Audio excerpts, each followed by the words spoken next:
in ke, we are handling human. First thing first, consultant, internal ke, external ke, technical ke, IT ke, human resource ke apa, we are dealing with human. So the key basic skill semua consultant, dia kena tactically sharp. Maksudnya bila dia respond to a person or decide to use which method, dia kenal dia punya audience or dia punya customer dia tu untuk dia use the right techniques, ya. Masa awal-awal maybe macam tak, orang kata apa, macam robot sikit lah kan, duk fikir-fikir dia ni MBTI type apa. But you know, as you have this knowledge now, you can read better people's preference. Yeah. So as a consultant, first thing first, kita kena kenal preference kita. Because preference kita memang tak ada harga langsung, kecuali kita ni diva. Ya, kalau kita diva macam siapa? Mariah Carey ke apa ke, tak kisahlah. You will always, yes, you will always talk about I like that, I choose that, you know. But when we are just a consultant, we just need to know ourselves first so that we do not use our preference for others. Tu rule number 1 tu lah. Ya. Jadi this is why kita suruh semua consultant ataupun siapa yang nak join this class to do dia orang punya personality profiling, kenal diri dulu, kemudian sentiasa ingat orang yang kita nak influence tu, nak dapat data ke, nak present ke, nak minta tolong ke, preference mereka tak sama macam kita. Okay, so that is rule number 1 lah ya, the understanding part of people. So in Afiat, we always say humanizing. So part of humanizing ni is to make sure that whatever we do, our approach is acceptable to the audience. Yeah. Okay, so let us go on your profile. Okay, so what are we going to get today in about 10 or 15 minutes left is to recognize your own preference, recognize other people's recognize other people's preference, and then you will use the influencing technique. You will use the influencing technique yang telah dimapkan oleh Myers-Briggs sendiri. Maksudnya kalau you type A, apakah teknik yang paling sesuai untuk influence you? Okay, right. So you will see that dia ada 4 dikotomi ya. So dia akan bahagikan manusia ni preference type. First thing first, you must understand that we should not use this to label or judge people, no, ataupun jangan guna yang ni untuk estimate dia punya performance. Contohnya lah, kita jumpa orang tu, kita ingat dia cakap banyak, dia extrovert. Kita tak tahu dia hanya cakap banyak bila dia dengan kawan dia saja. Sebenarnya dia introvert. Okay, so we cannot and then ramai orang kata ataupun suka guna, kalau you extrovert means you are performer. Yeah, if you are extrovert, you are a good salesperson. Doesn't mean that at all. This is not traits. This is just preference. Yeah, traits ni beza. Traits ni is the skill that you have. Ya, kalau traits boleh kita guna untuk predict performance. Contohnya dia ni ada trait sales. So orang ni bolehlah kita kata dia sepatutnya boleh buat sales. Tapi melalui MBTI saja jangan buat macam itulah. MBTI ni hanya kita nak tengok dia ni kalau I want to influence her or him, dia prefer apa. Nak ngorat, this is the best tool lah, ya. Just to use Imran lah, dia adalah I kan. Lepas tu tak tahu macam mana nak mengorat tu. Okay, so you Tulis surat. first dichotomy is whether you extraversion or introversion. This does not mean that a person tu kalau dia cakap banyak, cakap deras tu dia extrovert. Tak bermaksud macam tu Maksud di sini where you draw your energy from. So if you are somebody who have been working so intensely, lepas tu balik kerja, you feel like you have to go out and meet your friends. Chances are you are extrovert walaupun you pendiam. You got that? Okay, so tu maksud dia. If you have to draw energy from external means you are extrovert. But if you are somebody, after a long day work, you have to just shut everything out and sleep. You prefer staying at home, reading books, that's how you recharge, then you are I. So bila kita nak tahu whether orang tu E or I, we have to look at dia punya activity. What does he do naturally bukan yang organized by others yang dia naturally will prefer. Dia yang sendiri selalu ajak member pergi minum ke apa ke, so you can see that. Okay. Right, sensing and intuition, somebody who take in information. Orang sensing ni dia suka numbers. Dia suka numbers yang duduk di dalam that shows data lah. Dia suka sangat data lah pada dia kalau data tu tak prove something, then it's just not acceptable for him. So if you meet somebody who are sensing and you want to influence him or her to do what you want them to do, you've got to use numbers. Okay? Dan intuition orang punya pula, dia ni bagi tahu number macam mana pun dia blur tau. Dia macam tengok, tapi you have to tell the bigger picture, the why. Contohnya macam Kak Jas saham kan, orang duk main saham kan. So people have been showing me numbers main saham boleh dapat duit banyak, boleh dapat gitu-gitu kan. But for me, I was looking at the bigger picture. Macam saham ni yang duk kutip duit daripada orang main saham, orang yang buat kerja untuk bagi saham tu naik dapat apa. So the difference between sensing and intuition. So the meaning part is important for intuition, whereby for people who are sensing, dia perlukan numbers. This sensing or intuition is not a strength or weaknesses, it's just a preference. Orang hak sensing pun selalu kena scam, orang hak intuition pun selalu kena scam. Dan paling menyedihkan, orang sensing lagi banyak kena scam dari orang intuition. Jadi if you are an S, you careful of how data will trick you. And if you are N, you must be careful how people entice you with the bigger picture lah. Right, so coming back to the thinking and feeling, people who decide by logic structured ni orang thinking. Apa pun dia kena ada proses, apa pun kena ada step, apa pun kena stage gate. Apa pun kalau proses flow dia tu jam, dia macam dia tak boleh connect, then dia orang thinking. Orang feeling ni pula, dia dari benda yang dia observe dan dia rasa. So dia akan pakai perkataan macam I feel. Orang thinking dia akan pakai I think lah. Yang ni pun sama juga. Orang thinking pun selalu kena scam. Orang feeling pun selalu kena scam. Orang feeling selalu kena scam banyak lagi lah oleh peminta-peminta sedekah semua kan.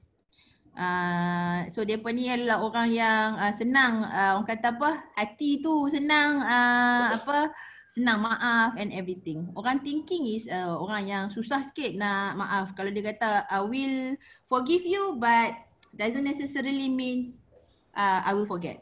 Okay, so that is the thinking and feeling. And last but not least, orang judging and perceiving. Kadang-kadang kita tengok kawan-kawan kita atas meja dia tu kan tak organize tau, berselerak. Ya. Macam-macam caca-caca merba. So orang yang dia boleh hidup di dalam chaos.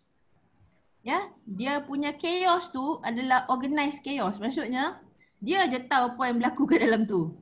Kan? Ini adalah orang P, perceiving. Ya, orang perceiving ni kalau dia balik rumah kan, kunci rumah dia letak kat mana, kasut dia letak kat mana, semua dia letak kat atas lah. Tapi dia tahu kat mana. Ya, so these are orang perceiving. Orang judging ni pula lebih pada macam Marie Kondo sikit lah. Sikit-sikit semua nak susun, semua nak berbual library, semua nak kena apa, atong ikut alfabet kan. Dia lebih kepada sikap dia supaya mudah, sebab dia suka A or B kan. Maksudnya bila dia susun tu dia akan susun lah ikut size ke apakah. Dia lebih suka pada dia. So you will see that your clients will have their own preference.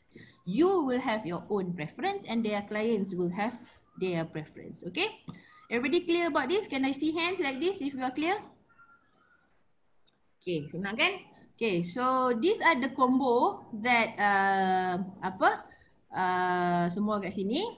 I believe that each of you already have all these combo with you. So what we are going to do next is, now you maybe already understand a bit about yourself. Yeah. So you can Google pun actually MBTI ni, you ambil you punya tu, kalau you are SFP, you pergi kat Google, you letak tu MBTI, ISFP, you will read so many things about this preference. Tapi that is your preference. Ingat, your preference can be a weakness or can be a strength. But when it comes to dealing with others, influencing others, you must know what others' preference. Okay? Okay, so I will just skip all this. Yeah, I will give you this file. Sebab this is just the ni lah dia punya explanation. More importantly, I want to go on influencing technique. Okay? Now, once you have ataupun agak-agak dia ni TQ pula mana dah. TJ ke kan? Ya.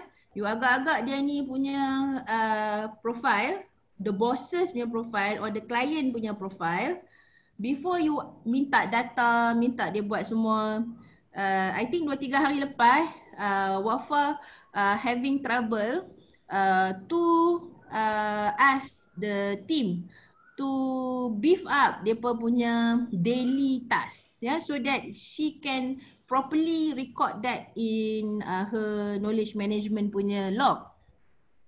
So she tried to use one method. So I asked her back, for the key person inside that task force, what do you think their preference are?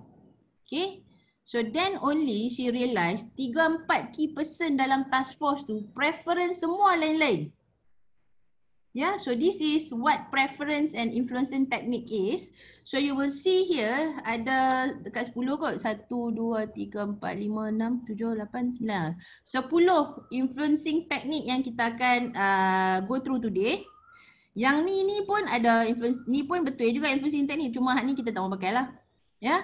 Manipulating, threatening, intimidating, avoiding ni also an influence technique, but we do not want to use this in our professional consulting. Yang ni biar duduk kat drama Melayu sudahlah. Okay, these are more, they use this in dramatic punya, nak bagi kita marah kan, nak tunjuk orang ni manipulating, nak tunjuk orang ni threatening. So they use this more in the film making lah.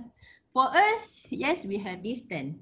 Okay, I will give you this note, so I will not go through too deep. We maybe have 5 more minutes. Can I have about 5 more minutes? Okay, you see the first technique is legitimizing.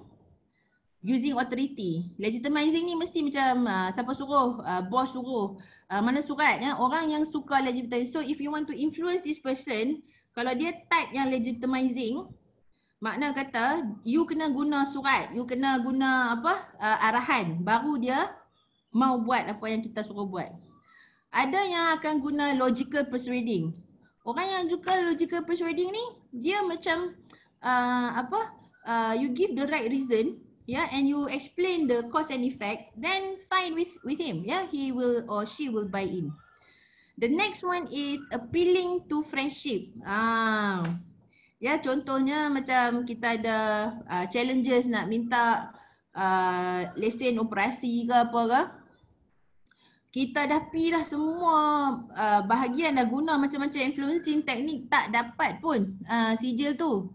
Tapi bila ada salah seorang tim kita yang ada networking, dia call set je, terus dapat.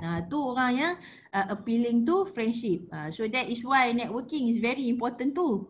But not everybody know how to networking. Okay? Alright, the next one is terlindung. Sekejap. Socializing. Okay? Socializing ni maksudnya if you want to influence that person, you have to show genuine caring, ya. Dia tak boleh macam hari ni nak minta tanda tangan, baru hari ni you tanya abang. Dia pantang. Pada dia, you nak minta apa-apa, 3 hari lepas you dah kena tanya abang dah. Lepas tu baru you boleh minta dia punya tanda tangan. So these are socializing. Dia tu suka orang yang interested pada dia. Selalunya those who are more people daripada task, ya, kita selalu ada this two task centered and people centered ni. So people who are people centered akan lebih suka socializing. Consulting, what is consulting technique? Consulting technique is asking question, ya. Walaupun dia tahu jawapan, tapi dia akan tanya apa pendapat, what if. Jadi setengah orang dia tak suka stating tau. Stating ni terbalik dengan consulting. Stating ni bagi tahu beli cabai, bawang and cabai, bawang and belacan. Orang consulting pula, you have to go like kita nak masak sambal tumis, what do you think material yang kita kena pakai? Walaupun kita tahu sambal tumis tu pakai 3 material tu, but when you are dealing with people who prefer consulting, dia suka soalan daripada jawapan. However, orang yang stating pula tak suka jawapan. Tell me what to do. Tell me what to buy. Give me a checklist and I will go.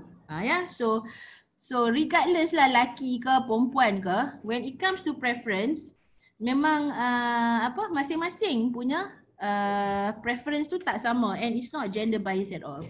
Appealing to values. Appealing to values ni selalunya macam kita fan club tau, ataupun union kalau dekat sekolah kita panggil alumni. So alumni has certain values. So you know when you see MCKK then senang nak tolong. That is appealing to values because they value the same principle yang satu community dia value.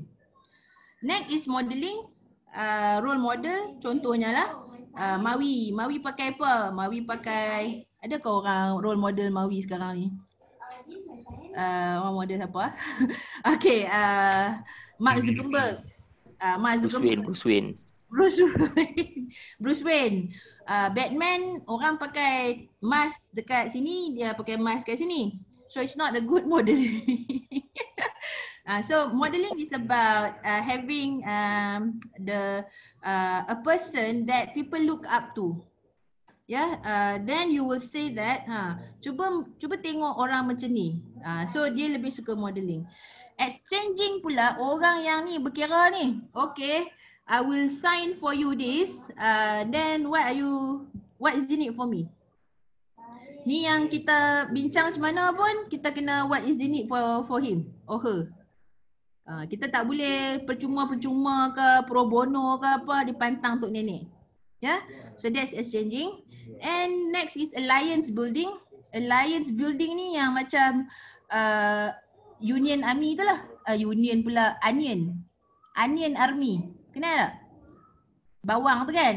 Tu alliance building lah. So siapa je dalam army, onion army tu, kalau ketua dia kata mari serang satu side ni, serang sampai habis.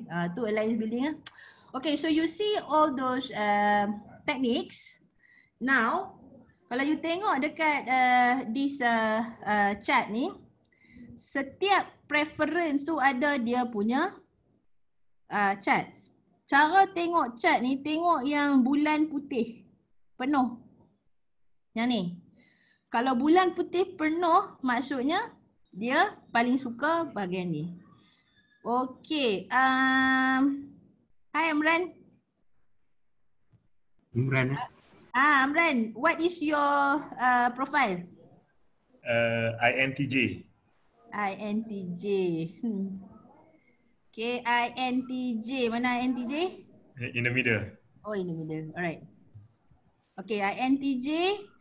Tengok tu sebab dia jadi consultant. Okay.